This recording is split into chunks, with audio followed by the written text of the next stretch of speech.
السلام علیکم، میرا نام ہے عبدالخالق۔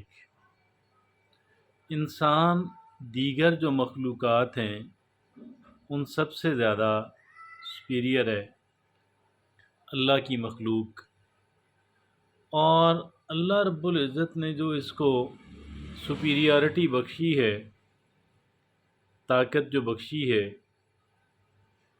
اس میں اہم ترین وہ صفت جو اللہ نے انسان کو دی ہے وہ ہے انسان کی کمیونیکیشن۔ اپنی بات کو دوسروں تک بہتر اور زیادہ افیکٹو انداز کے اندر پہنچانا۔ کمیونیکیشن ایک انسان کی جتنی بھی اچھی ہوتی ہے، انسان اتنا ہی زیادہ بہتر مقام معاشرے کے اندر حاصل کر لیتا ہے۔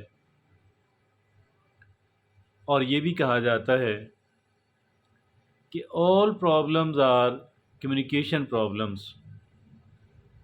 ممکن ہے یہاں پہ مبالغہ آرائی کی گئی ہو، لیکن بہرحال ایک بات طے ہے کہ اگر ایک انسان اچھے انداز کے اندر کمیونیکیٹ نہیں کر پا رہا تو وہ انسان سرٹنلی ایک فیلئر ہے۔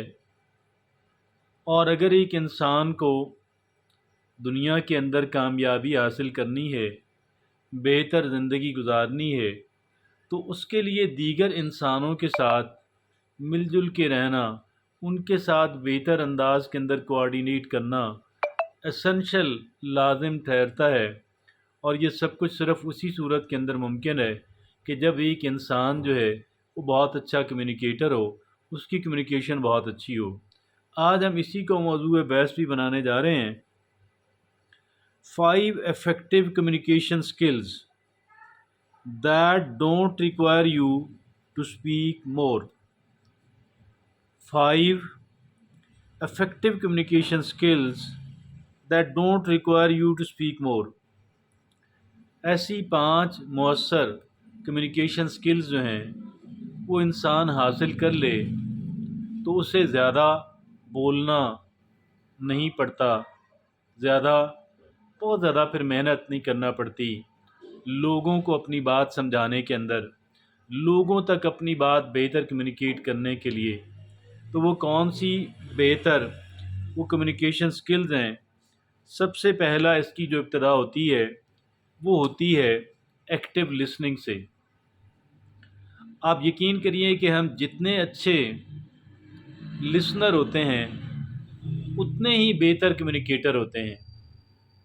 ایک جگہ پڑھا سنا کہ if you want to be a good conversationalist, be a good listener۔ اگر ایک بندہ اچھا لسنر نہیں ہے تو کبھی بھی اچھی گفتگو کرنے والا نہیں بن سکتا، اور اچھی گفتگو کے کرنے والے کو ہی ہم اچھا کمیونیکیٹر کہتے ہیں۔ تو کمیونیکیشن کی سکلز اگر حاصل کرنی ہے تو سب سے پہلے ہمیں اچھا لسنر بننا پڑے گا۔ سب سے پہلے ہمیں ایک ایکٹیو لسنر بننا پڑے گا۔ اور یہ ایکٹیو لسننگ کیا ہوتی ہے کہ ہم اس بات کو سمجھیں، بہتر سے بہتر انداز کے اندر کمپریہنڈ کریں، اس کو سمجھیں کہ جو ایک انسان اپنی زبان سے ادا کر رہا ہے، اور ان باتوں کو بھی سمجھیں کہ جو ایک انسان نہیں کہہ پا رہا لیکن اس کی باڈی لینگویج جو ہے وہ ہمیں بتا رہی ہے۔ تو سب سے پہلا کام جو ہے وہ ٹھہرتا ہے ایکٹیو لسننگ کا۔ دوسری بات ہے، تعجب ہوگا کہ دوسری بات ہے کنسائز ایکسپریشنز، کہ آپ اپنی گفتگو کے اندر کنسائز رہیں۔ آپ جتنا زیادہ بولیں گے اتنی ہی زیادہ مس انڈرسٹینڈنگ جو ہیں وہ پیدا ہونے کا امکان ہے۔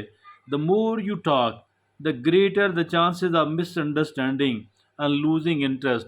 اور دوسری بات، ایک انسان جو زیادہ دیر بولتا ہے تو لوگوں کی دلچسپی بھی اس کی بات کے اندر نہیں رہتی۔ تو جتنا کنسائز ہوگا، جتنا مختصر ہوگا ایک انسان کی بات جو ہے تو وہ اتنا ہی گویا کہ غلط فہمیوں سے بھی بچے گا، اور دوسرا کہ ایک انسان دوسروں کی، سننے والوں کی، آڈینس کی جو انٹرسٹ ہے اسے بھی قائم رکھ سکے گا۔ جتنے بھی دنیا کے اندر مؤثر ترین کمیونیکیٹر گزرے ہیں، آپ یقین کیجئے گا کہ کم بولتے تھے۔ اور تیسری بات یہاں پہ وہ کہی گئی ہے، ایمپیتھی اینڈ ایموشنل انٹیلیجنس۔ ہمارے اندر اگر ہم اچھا کمیونیکیٹر بننا چاہتے ہیں، ہمارے اندر ایمپیتھی ہونی چاہیے۔ ہم لوگوں کے جوتے پہن کر، ان کی جگہ پہ کھڑا ہو کر سچویشن کو دیکھ سکیں، تو ہمیں ان کی بات زیادہ بہتر انداز کے اندر سمجھ آئے گی۔ اور دوسری بات ہے ایموشنل انٹیلیجنس۔ یہ جو ایموشنل انٹیلیجنس ہے، یہ بھی بے پناہ اہمیت کی حامل ہے۔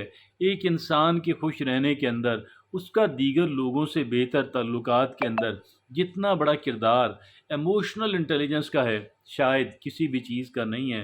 اور اس کی وجہ شاید یہ ہے، ایموشنز جو ہیں اگر ہم ان کو بہتر انداز کے اندر ہم مینج نہ کر سکیں تو یہ اس قدر ڈسٹرکشن اور تباہی لے کر آتے ہیں کہ انسان کی جو عقل ہے وہ دنگ رہ جاتی ہے۔ لہٰذا ایموشنل انٹیلیجنس جو ہے وہ کسی بھی، آپ کہہ لیں کہ کسی بھی دوسری چیز سے کم اہمیت کی حامل نہیں ہے، کہ میرے اندر، انسان کے اندر کون کون سے جذبات ہیں اور کون سے جذبات عموماً ایکٹیو ہوتے رہتے ہیں۔ اس وقت جو جذبہ ایکٹیو ہے وہ کون سا ہے، اور وہ پازیٹیو ہے، وہ نیگیٹو ہے، اس کو میں نے کس انداز کے اندر مینج کرنا ہے۔ اگر پازیٹیو ہے تو کس انداز کے اندر لے کر جانا ہے، اگر نیگیٹو ہے تو کس طریقے سے میں نے اسے کنٹرول کرنا ہے، اور کس طریقے سے میں نے اسے ڈیفیوز کرنا ہے، گویا اس غبارے سے ہوا ہی نکالنی ہے۔ اور یہ جو ایمپیتھی ہے، یہ بھی ایموشنل انٹیلیجنس کے بغیر ممکن نہیں ہے کہ ہم دوسرے کی جگہ پہ کھڑے ہو کے اس کی جگہ پہ کھڑے ہو کے اس کے جوتے پہن کر ہم اس صورتحال کو دیکھ سکیں۔ تو بھائیو، ایمپیتھی اینڈ ایموشنل انٹیلیجنس۔ چوتھی بات جو ہے وہ کون سی ہے؟ نان وربل کمیونیکیشن، کہ ایک تو وربل کمیونیکیشن ہوتی ہے اور ایک نان وربل۔ ایک تو وہ کہ جو ہم الفاظ لکھتے ہیں یا بولتے ہیں اور سنتے ہیں، دوسرا وہ ہے کہ ہم کوئی لفظ نہیں بول رہے، ہم نے کچھ نہیں لکھا، ہم نے کچھ بولا نہیں، ہم نے کچھ سنا نہیں، لیکن ہم نے دوسرے کی بات سمجھ لی، ہم نے صورتحال کا اندازہ لگا لیا۔ تو یہ جو نان وربل کمیونیکیشن ہے، اس کی بھی بے پناہ اہمیت ہے۔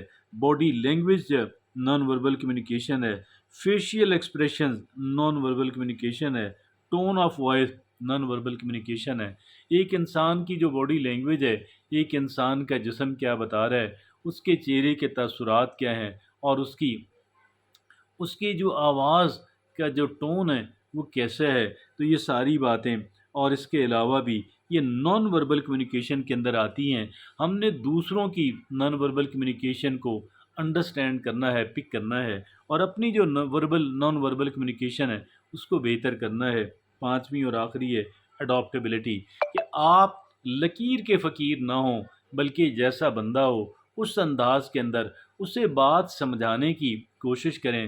اب اس کی بہت ادنا سی مثال تو یہ ہے کہ آپ کہیں پہ پنجابی بول کے بہتر سمجھا سکتے ہیں، کہیں پہ اردو بول کے بہتر سمجھا سکتے ہیں، کہیں پہ کوئی اور زبان بول کے آپ بہتر سمجھا سکتے ہیں، لیکن اور جو ایگزامپلز آپ نے دینی ہیں، ایک بندہ گاؤں کے اندر رہتا ہے، پاکستانی گاؤں کے اندر، اس کو امریکہ کے شہروں کی مثالیں دے کر بات سمجھانے کی بجائے اپنے ہی جگہ کی، اپنے ہی ماحول کی مثال دیں گے تو زیادہ بہتر انداز کے اندر وہ انسان سمجھ پائے گا۔ تو یہ اڈاپٹیبلٹی ہے، اور یہ اڈاپٹیبلٹی کہ کس بندے سے میں نے کس انداز کے اندر بات کرنی ہے، یہ اب بہت اعلیٰ 5 اصول ہیں بہترین کمیونیکیشن کے۔ اگر ہم ان 5 اصولوں کو سمجھ جائیں تو آپ یقین کیجئے گا کہ ہم بہت بہتر کمیونیکیٹر بن سکتے ہیں۔